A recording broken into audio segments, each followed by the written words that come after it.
I hope you'll remember this. I am here because I love my country and I love the Filipino people. Sinabi ko sa inyo noon, huwag na magka-diferensya tayo. Kunting bagay, okay lang sa akin. Either I apologize or kayo. Pero sabi ko, wag lang ang bayan. Kasi pag bayan na, wala na tayong pinag-usapan. It's a country. Now,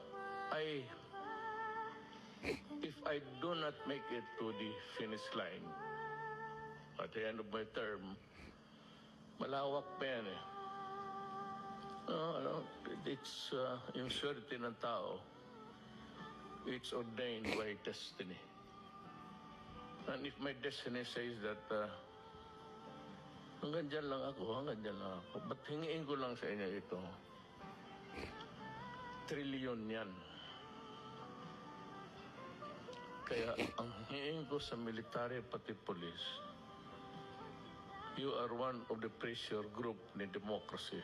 The other one are the Congress. Pero huwag kayong pumayag na hindi ma-recover ng bayan ang ninakaw nila.